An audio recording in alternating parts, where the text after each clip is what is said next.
con 8 minutitos, bienvenidos, bienvenidas a Puntos de Vista. 30 grados tenemos de temperatura actual en este día feriado. Esperemos que hayan disfrutado de esta jornada para muchos de descanso. Nosotros aquí trabajando con todo un enorme equipo de producción, parte técnica, redes sociales, en fin, todo el equipo humano preparado en C9N para que ustedes se sigan informando, aquellos que no salieron de la comodidad de sus hogares en este 8 de diciembre o aquellos que ya realizaron la peregrinación correspondiente hacia Cagacupé y están de vuelta en casa. Gracias por la compañía del otro lado. Decíamos hace un ratito en el momento del pase con Julio Caballero, hoy me toca estar solita. Le mando un saludo muy pero muy grande a Diego Marini, que se toma un descanso, estuvo trabajando arduamente en cobertura en zona de Cagacupé, así que ya desde el lunes él va a estar reincorporándose al equipo bien fresquito. Nosotros seguimos y como siempre hablamos también de información política. Hoy tenemos mucha historia también para ir contando en torno a todo lo que tiene que ver con esta festividad religiosa tan importante en nuestro país como lo es la imagen, la figura de la Virgen de Cagacupé, en donde también se tuvo mensajes desde el punto de vista político que queremos repasar e ir analizando con todos ustedes. Durante esta mañana, primera parte, algunos mensajes un poco más sueltos, más distendidos, más centrados en lo que era la fe dentro de la homilía que realizaba el Monseñor Ricardo Valenzuela, obispo de la diócesis de Cagacupé. Pero después, ya cerca del final de la misa central que se desarrollaba esta mañana, se tuvo, como es costumbre ya, el mensaje, la carta abierta que redactó anteriormente ya el Monseñor Valenzuela. ¿En torno a qué aspectos giraron? Vamos a ir compartiendo algunos de los puntos más importantes que mencionaba. Ya acerca del inicio de esta carta que era leída por Monseñor Ricardo Valenzuela, él hablaba y le daba un mensaje certero a las nuevas autoridades de gobierno. Escuchen lo que decía. Es urgente activar las instituciones porque el hambre, la enfermedad, la falta de empleo digno y la inseguridad no se detienen. No hay tiempo que perder. No hay tiempo que perder. Esta observación va dirigida especialmente a las autoridades recientemente elegidas. La ciudadanía ha sido generosa en confiar nuevamente en ustedes, pues pese a los desaciertos y graves omisiones que originaron múltiples pérdidas, les han renovado ese contrato. Todos reconocemos que el pueblo paraguayo es noble y generoso, cree en las promesas electorales, es paciente y sufrido, pero no es prudente abusar de la confianza depositada en ellos. Del mismo modo, si no hay una decisión política seria en materia de seguridad, crecerá la delincuencia cotidiana, que se ha convertido en la zozobra nuestra de cada día. En efecto, los delincuentes, motochorros y asaltantes domiciliarios tienen en jaque a barrios enteros de las poblaciones más vulnerables. Así también, si no se pone en marcha una política económica razonable, la injusta pobreza crecerá y nuestra gente no estará mejor, sino peor. Recordaba y hacía referencia en ese último punto a la frase central, la más conocida durante la campaña electoral y que se mantiene incluso como frase clave dentro del gobierno actual. La frase "vamos a estar mejor". Y queremos reiterar en placas también lo que tiene que ver con esta primera parte de una dura, no sé si crítica, pero sí algunos puntos que ya iba marcando Monseñor Ricardo Valenzuela y que él consideraba como algunos de los más urgentes a tener en cuenta por estas nuevas autoridades. Y dice, la ciudadanía ha sido generosa en confiar nuevamente en los políticos y más específicamente en los políticos del Partido Colorado, que nuevamente fueron elegidos para dirigir el país por 5 años más. Y decía, el pueblo paraguayo es noble y generoso, cree en las promesas electorales, pero pedía, y ahí está, pero no hay que abusar de la confianza del pueblo. Es lo que mencionaba en otra de las partes principales el Monseñor Valenzuela.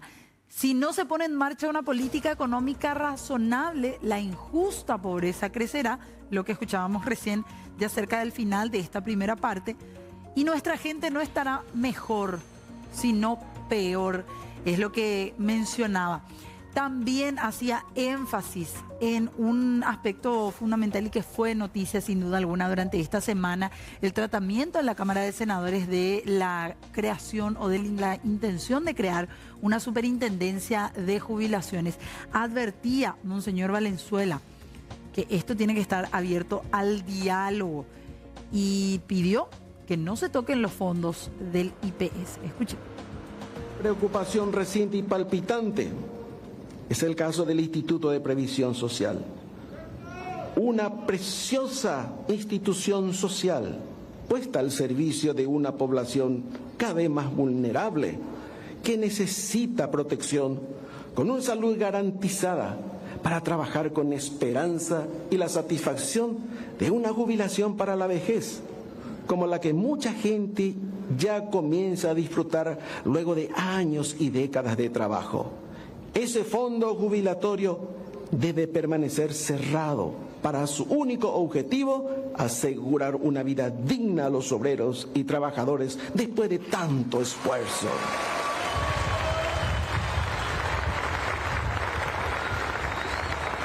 Poder disfrutar de su propio aporte jubilatorio cuando le corresponda su retiro del mundo laboral.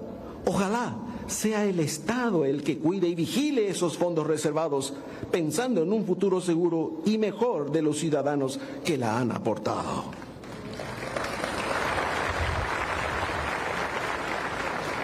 Pueden ver allí en las imágenes que a la par que se escuchaban estas palabras de Monseñor Ricardo Valenzuela ante la atenta mirada de las autoridades presentes. Santiago Peña, presidente de la República, iba conversando con su vicepresidente Pedro Aliana. Desconocemos qué es lo que se mencionaba. Después se intentó también conversar con el presidente, con algunas otras autoridades, pero estos se retiraron del sitio de la zona de Cacupé sin dar ningún tipo de declaraciones al respecto. Y decía Monseñor Valenzuela, la ciudadanía les renovó el contrato, pero pese a los desaciertos y hay ciertos problemas que hay que solucionar rápidamente antes de que estos puedan llegar a crecer. Parte de lo que mencionaba también en algunos aspectos de su mensaje, ya no parte de su homilía, sí del mensaje final que daba al pueblo paraguayo y también a las autoridades. Hace una semana aproximadamente, el ministro de Educación, Luis Fernando Ramírez, era quien daba la información de que ellos como institución iban a realizar una denuncia ante el Ministerio Público por una cantidad pero impresionante que alcanzaba aproximadamente a cerca de 1000 casos de títulos aparentemente falsificados dentro de del sector docente específicamente. Gente que pudo acceder a rubros incluso a través de estos documentos que tendrían serias irregularidades. A eso se suma también la cuestión política relacionada con algunos actores, senadores y diputados. El caso de Hernán Rivas es uno de ellos de los que más se habla, y el diputado Orlando Arévalo, otro que está en la mira también respecto a la duda que existe por sobre todo de sus títulos y de si realizaron o no la carrera, específicamente en el caso de ellos dos de Derecho. Hablaba sobre los títulos falsos también en su mensaje Monseñor Ricardo Valenzuela. Esto era lo que decía. De 5 años en democracia, y en todo ese tiempo no supimos frenar la sangría de la corrupción que está volviendo anémica al país. Es hora de acabar con esto. Si observamos la crítica situación ética y moral por la que atraviesa la nación, ¿dónde podemos ver los ejemplos de lo que estamos diciendo? Lo vimos en las últimas elecciones y en todas las anteriores con personas que venden su conciencia. Lo observamos los observamos en las universidades cuestionadas porque venden títulos a miles de personas, falsificando firmas y avalando certificados a quienes nunca hicieron carrera. De esta manera, contamos con supuestos profesionales que no saben decir lo que supuestamente saben. pues uno se da cuenta que alguien sabe algo cuando lo sabe decir. Se están dando títulos a analfabetos funcionales que no comprenden lo que leen.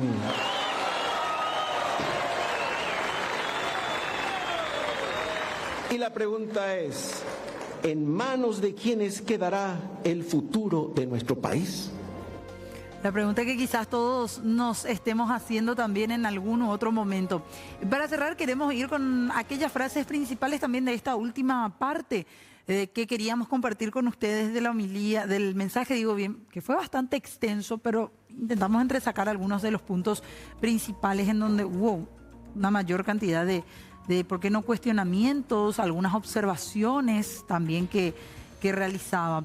Pasaron 7 gobiernos de 5 años de democracia y no se pudo frenar la sangría de la corrupción. Decía incluso el obispo que se está actuando con cierta lentitud en algunos aspectos, en algunas luchas, entre ellos los casos de corrupción.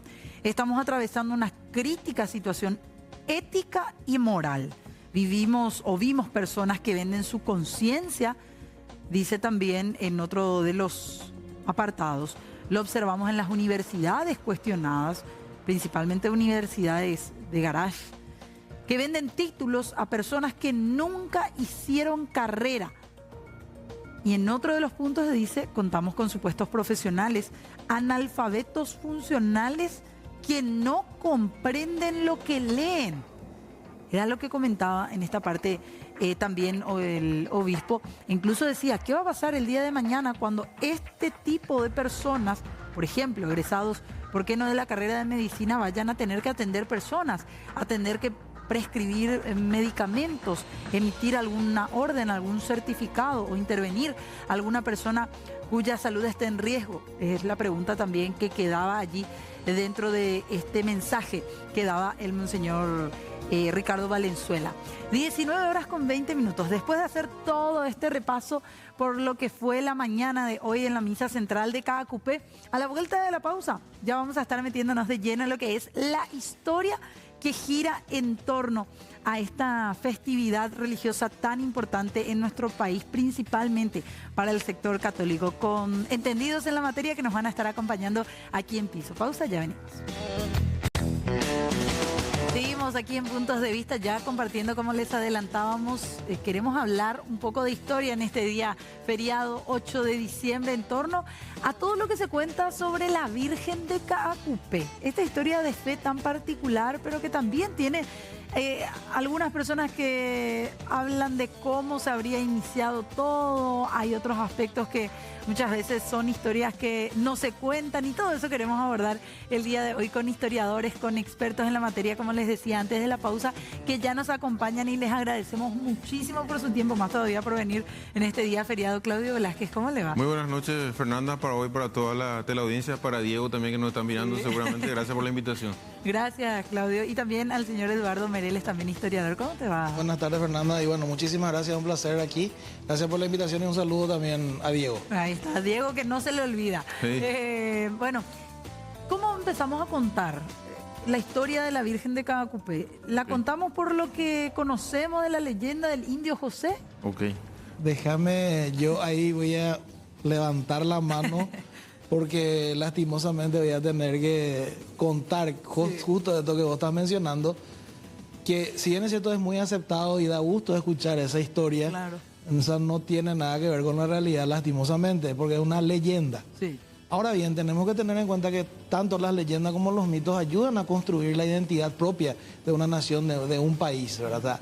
El proceso para que la iglesia de Caacupé se constituya como tal en ese lugar donde está hoy, tuvo varios años que incluso empezaron en el siglo XVIII. ¿Verdad, Claudio? Claro. Aquí hay que entender que desde la fundación de Asunción se fue expandiendo, se fue dando la conquista en diferentes puntos. Allí, por ejemplo, Piribebuy viene a ser un epicentro fundamental para la expansión de la religión católica.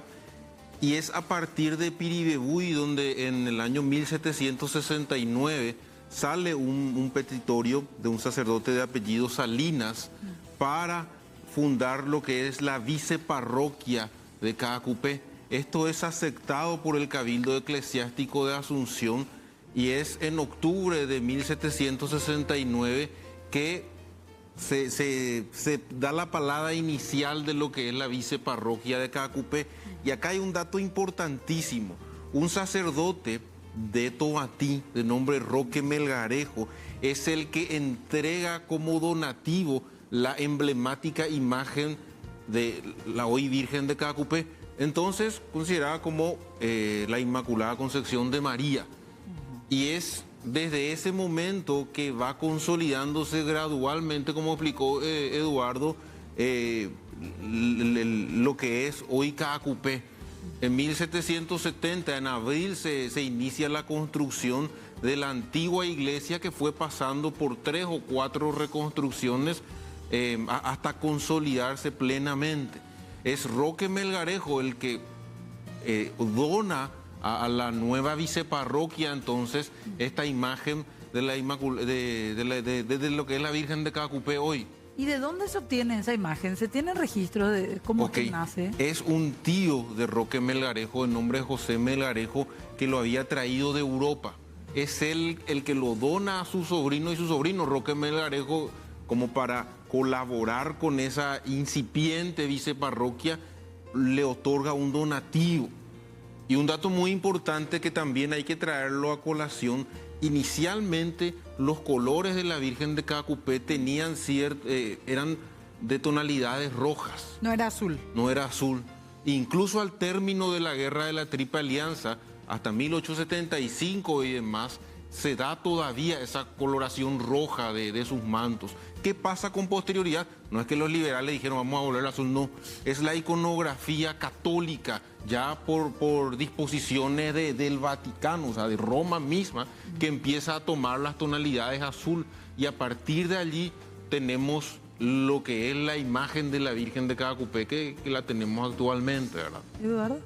Justamente cuando hablamos de lo que es la creación de la viceparroquia y la extensión en lo que respecta al crecimiento poblacional que va hacia el este, cuando eso solamente en Piribebuico había una mayor aglomeración de gente, era por una necesidad que tenían las propias poblaciones de tener un lugar donde rendir homenaje a sus creencias religiosas. Claro. Y básicamente por eso piden los habitantes de la población aledaña de la zona más de cordillera, la creación de una viceparroquia. Y bueno, y ahí es la que se acepta eso ya antes de la independencia del Paraguay, estamos hablando de 1769. Y bueno, entonces el punto va y se crea entonces a partir de ese año lo que se conoce realmente como la iglesia de Nuestra Señora bajo la advocación de la Inmaculada Concepción de María. Ese era el nombre completo. El nombre completo, ¿verdad? La advocación, que era la protección que recibía de parte de esta virgen o de esta imagen religiosa, ¿verdad? Y que tuvo un crecimiento extraordinario y que un auge lo tiene justamente, como dijo Claudio, gracias a Fidel Maíz, después de la Guerra de la Triple Alianza, ¿verdad? Entonces fue creciendo paulatinamente, y también la fe.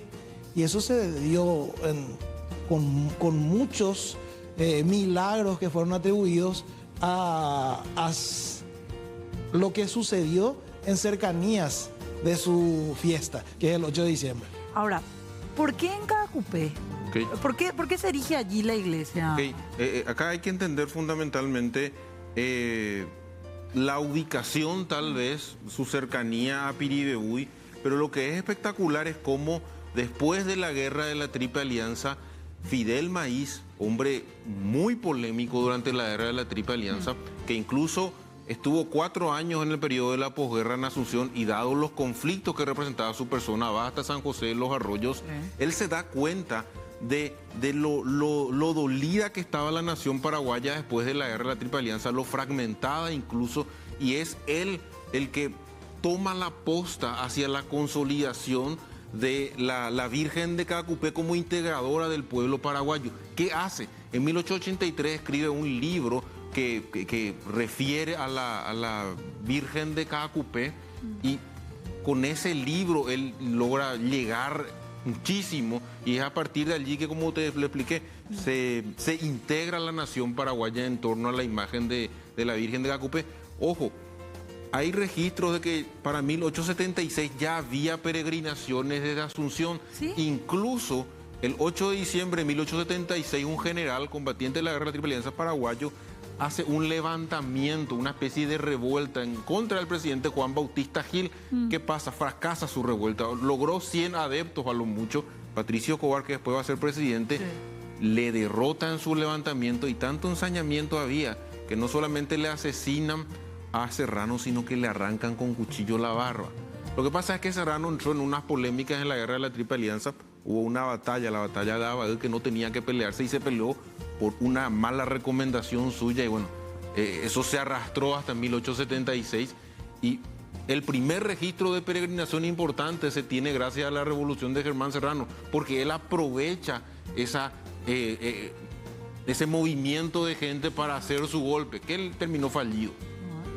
Sin ninguna duda, cuando vemos y justamente quiero ampliar un poquitito la respuesta de Claudio, del por qué en Caacupé, porque ahí estaban varias poblaciones, primero que eran más cercanas a Asunción, y varias antiguas poblaciones de franciscanos, jesuitas, y era un lugar donde la gente ya tenía conocimiento de lo que es la cultura de la religión, ¿verdad? O sea, la famosa evangelización que hacen los jesuitas, o sea, como que ya estaba instalada. Todas las misiones estaban instaladas, entonces se necesitaba una imagen religiosa, por así decirlo, titular, ¿verdad?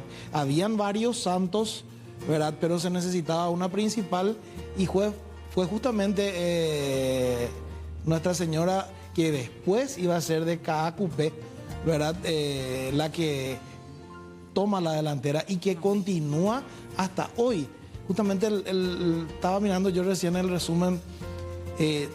Dentro de la historia no podemos hablar de procesos así aislados. Sí. Todo siempre es parte de una línea de tiempo.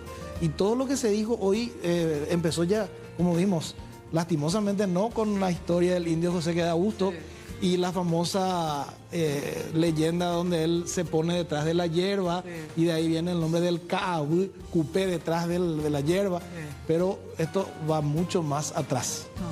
Bueno, queremos seguir hablando de eso. Sí. Ver un poco y desmitificar, porque uno a veces toma como cierto, tanto escuchó las leyendas, que como que eso queda inserto dentro de la sociedad también, ¿verdad? Que no está mal. Fernanda, discúlpame, pero es que está bien. Claro. Es muy lindo, solamente que muchas veces quienes hacemos investigación tenemos que contar la verdad, y muchas veces esa verdad no es tan políticamente correcta, pero es lo que tenemos que, pero está bien, tenemos que así inculcarle a los chicos, y detrás de eso también. Y mira, te cuento esto, un detalle, porque esto tiene mucho que ver. Estábamos hablando antes de entrar aquí en el set, de la importancia que tuvo, o que siempre tiene, principalmente la homilía central del 8 de diciembre. Que fue muy criticado en su momento el expresidente Nicanor Duarte Frutos. ¿Qué tiene que ver esto con lo que estamos hablando?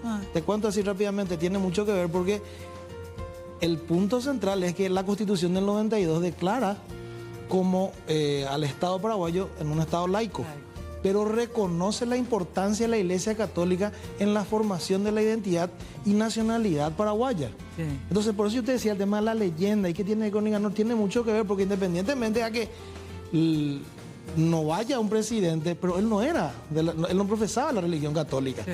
Entonces la gente se enojaba porque no se iba a Caacupé, ¿verdad? Y tenía metida eso, ¿por qué no se va a Caacupé? ¿Por qué no se va? Pero la gente tiene que entender que la Constitución declara Estado laico el Paraguay. Totalmente. Bueno, vamos a seguir hablando de esto. Les pedimos 5 minutitos, hacemos una breve pausa, ya venimos. Puntos de vista, y qué interesante que es cuando uno habla de historia, que hasta nos quedamos hablando durante la pausa de todo eso.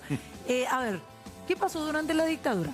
Bueno, durante la dictadura en 1960 se forma lo que hoy es la diócesis de Caacupé. Ya deja de depender directamente de Piribebuy y pasa a tener cierta independencia. Allí asume el Monseñor Ismael Rolón. Y en 1969 la iglesia entra en un fuerte conflicto con el gobierno, que prácticamente colapsa con la extradición, o sea, con la salida de y Olía, cuando sale del país. Sí. ¿Qué hace Cuando es Ismael exiliado. cuando es exiliado? ¿Qué hace Ismael Rolón? Suspende los festejos del 8 de diciembre de 1969. Lo único que hizo fue una misa y listo. Pero No hubo todo, novenario, no hubo no nada, estaba nada. Y eso fue en repudio a la actitud demostrada por el gobierno.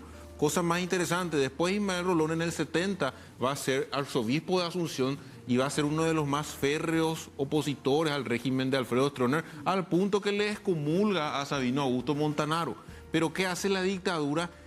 Mete sus tentáculos para que en el 70 se le nombre a Demetrio Aquino como monseñor. Y si hubo un monseñor al que se lo criticó fuertemente por sus vínculos con el estronismo, fue Demetrio Aquino, que estuvo hasta más o menos 1992, año en que entra Claudio Jiménez, ¿verdad? Pero incluso Demetrio Aquino es el que protagoniza, el que lleva adelante el derribo de la antigua iglesia y la construcción de la que es hoy Basílica Menor. Algo totalmente condenado por la gente que cuidamos del patrimonio cultural, el derribo de esa iglesia. Mucho. No, la iglesia original se derribó completamente en 1980. Hoy en redes sociales veíamos la imagen de esa jornada, el 4 de noviembre de 1980, ya se derriba. Incluso la propia gente que engatusada por la nueva construcción lo derriba. Hay una réplica en el licuado de cada cupé de lo que era la iglesia anteriormente. Pero ya la original, donde se funda la devoción a la Virgen, no existe. Eduardo.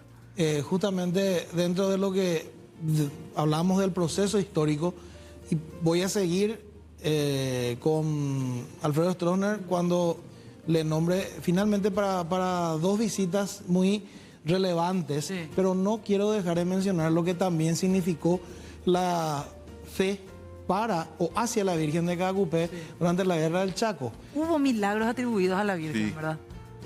El comandante José Félix Estigarribia, el general José Félix Estigarribia, el coronel José Félix Estigarribia, él era muy devoto a la Virgen, o sea, muy devoto a la religión. Sí. Tenía imágenes de la Virgen María Auxiliadora y imágenes de la Virgen de Cacupé. Pero ¿qué pasa? ¿Por qué adquiere protagonismo nuevamente durante el conflicto de la guerra en defensa por el Chaco Boreal? Porque ocurre milagros cerca de su fecha de aniversario, que es el 8 de diciembre. En Campo Vía, una batalla de 50 días, ocurren cerca del 7, 8, 10 de diciembre, ocurren, bueno, la retomada de Alihuatá, Charagua. Al día siguiente de uno de los últimos días ya de batalla, se toman 2 tanques bolivianos, ¿verdad? Por el regimiento San Martín. Y entonces, entre otras cosas, hay 2 milagros más atribuidos, justamente porque son en vísperas del 8 de diciembre. Primero, la rendición de un contingente de 250 oficiales y 8.000 soldados bolivianos. Y la toma de todo tipo de pertrechos que pasaron a formar parte del ejército paraguayo, que utilizaba justamente, por suerte, la misma o el mismo calibre de armas, ¿verdad? Y bueno, ahí viene el primer milagro, ¿verdad? Y el segundo, uno que es conocido constantemente, es la famosa retoma de los pozos de agua de Irendahue, de parte o al mando del coronel Alejandrino Garay. Y la famosa frase: hijos míos, vamos a caminar. Caminaron 60 kilómetros. Y si vamos a morirnos, todos vamos a morirnos, pero en Irendahue. Retomaron el pozo. En guaraní, anipe manoche tagracuera, Sí. aguanta mi veja, yajaña mano, oñón dive, grendahue. Irendahue, así fue. Eso siempre se recuerda. ¿Y cuándo fue eso? 8 de diciembre. Fue el 8, 9 de diciembre, esos días. Retomando el tema, para que veas, bueno, el culto ya, ya en la Guerra del Chaco, retomando el gobierno de Alfredo Stroessner. Cacupé también fue parte 2 veces en la historia del Paraguay, bueno, primero bajo el gobierno dictatorial, de carácter dictatorial de Alfredo Stroessner, de la visita del Papa Juan Pablo II. Sí. Y también ya bajo el régimen democrático, en estos años de vida democrática tenemos, visita también Cacupé el Papa Francisco, ¿verdad? Y para que vean la importancia de lo que representa esta feligresía que siempre es fiel a Cacupé, ¿verdad? Y bueno, los 2 papas que vinieron al Paraguay, las 2 únicas veces en la historia estuvieron en cada cupé. De ahí la importancia de lo que es la iglesia. Totalmente. Bueno, Eduardo, Claudio, nos quedamos sin tiempo, pero de tanto que tenemos todavía para charlar, así que les agradecemos muchísimo, particularmente yo, y espero que también la gente haya aprendido bastante en torno a estas historias también que se cuentan de cada cupé. Muchísimas gracias, Eduardo. Gracias, Fernando, por la invitación. Gracias, Fernanda, y un saludo a Diego y a todos los televidentes. Saludos a todos. Gracias. Hacemos pausa, ya venimos.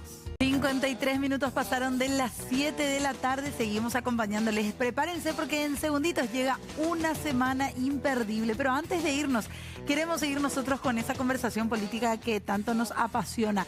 Se vienen elecciones el próximo año en El Salvador y en el siguiente material hacemos un recuento y hablamos de uno de los hombres, figura política más importante de América Latina, cuestionado por algunos, bastante popular también, Nayib Bukele.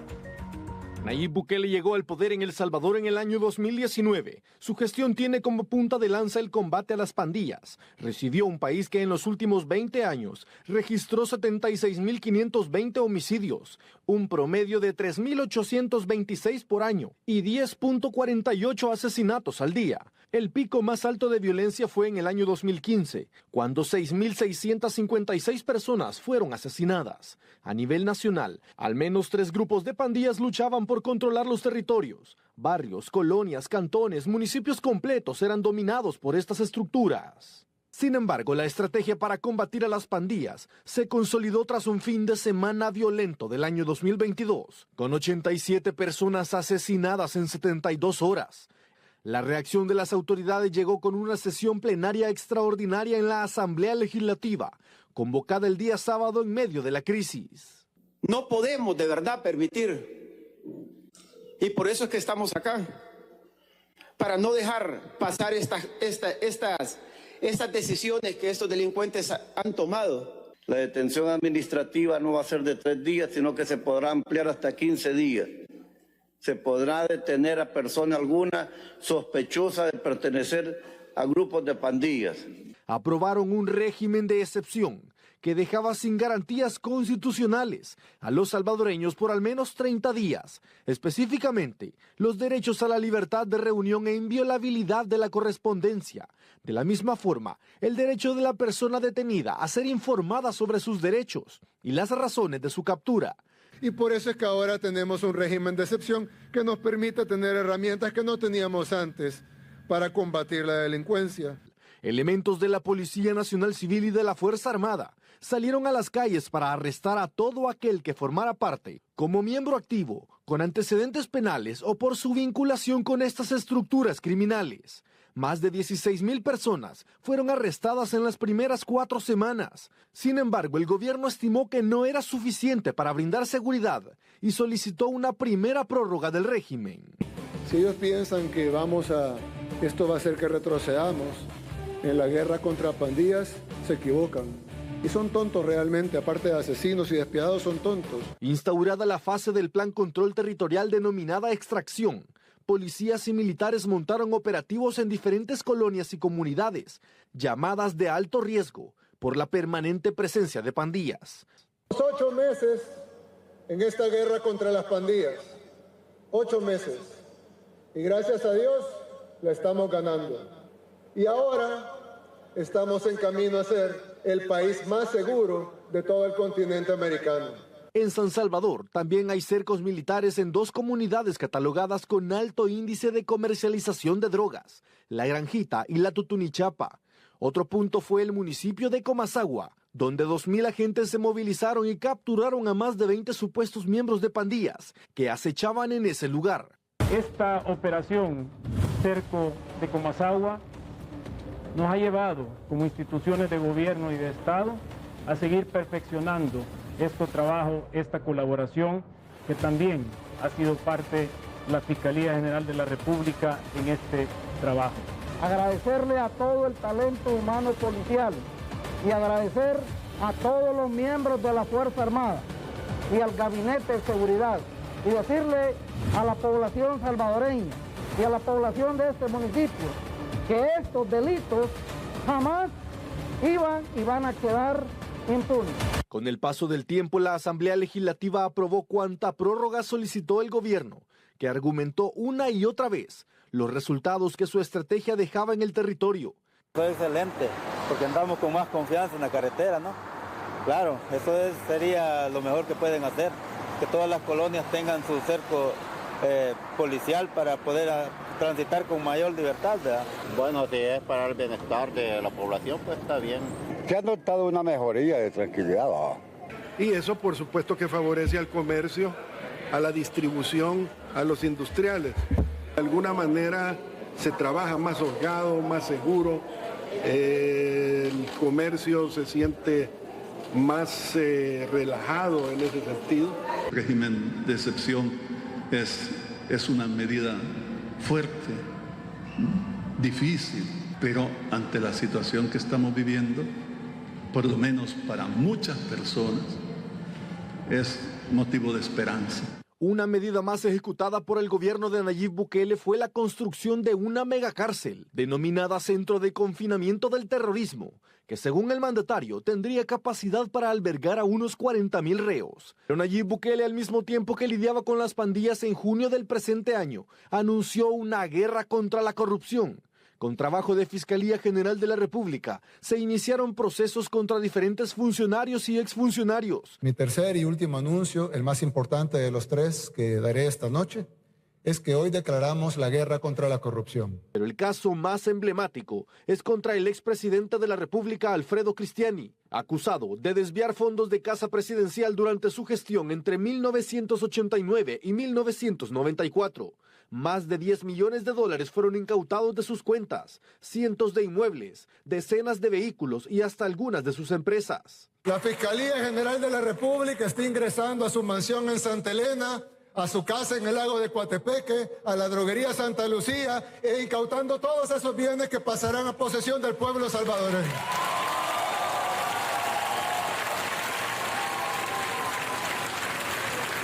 21 meses después, el régimen de excepción sigue vigente en El Salvador. Se han reportado a la fecha 72.200 capturas de personas acusadas de tener nexos con pandillas. Además, se contabilizan 498 días sin homicidios, desde que Bukele asumió como presidente.